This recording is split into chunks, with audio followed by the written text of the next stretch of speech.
পৃথিবীতে একটা জিনিস মনে রাখবা, বিনা পয়সায় কিছু হয় না। তুমি কিছু দিলে তারপরে তুমি কিছু পাবা।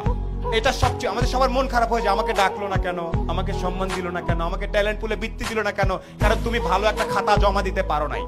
এই জন্যে আমি আবারও ব্যাক করি, আমি সোলায়মান সুখন।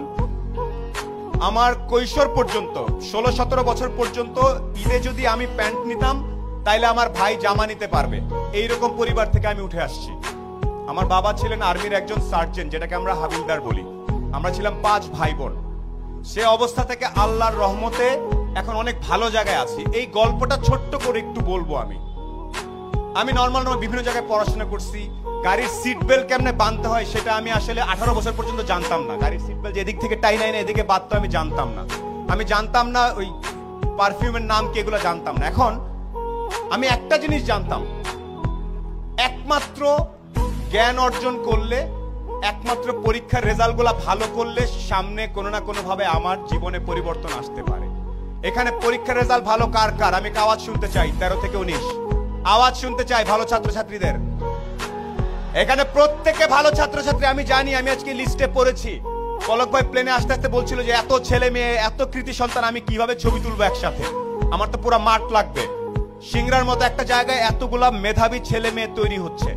একটা সাজেশন তোমাদের সবার প্রতি, যারা তরুণ, এখানে যখনই চিন্তা করবা, এনি টাইম, তোমার বয়স 14, তুমি একভাবে চিন্তা করবা যে আমি, আমার বয়স 14, নিউ ইয়র্কের একটা 14 বছর, আমেরিকার একটা 14 বছরের ছেলের সাথে যদি আমি 1 ঘন্টা কথা বলি, ও জিতবে নাকি আমি জিতবো, এই স্টাইলে যদি যেতে পারো তাইলে তুমি একটা কিছু হওয়ার চান্স থাকে।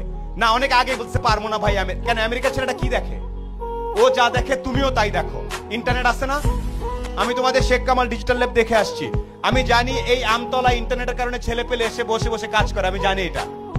আমেরিকার ছেলেটা যে ইন্টারনেট ইউজ করতেছে, তুমি একই ইন্টারনেট ইউজ করতেছো না?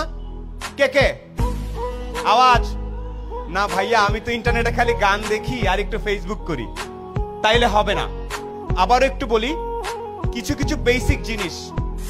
আজকে এই প্রোগ্রাম নাচা গানা শেষ হয়ে সবাই চলে যাওয়ার পরে বাসায় যাবা, শাওয়ার নিয়ে ঘুমানোর আগে একটু দাঁড়ায় বলবা, একটা লোক আসছিল কালো করে, ভাঙ্গাচোরা, দেখা তো খুব একটা ভালো মনে হলো না, বাট উনি একটা কথা বলছে, আমি যদি নিজেকে পৃথিবীর যে কোনো মহাদেশের 14-15 বছর একটা ছেলে বা মেয়ের সাথে সমান সমান দাঁড়ায় 1 ঘন্টা কথা বলার মতো ক্যাপাসিটি না থাকে, তাহলে আমি আর অনেক পিছায় আছি।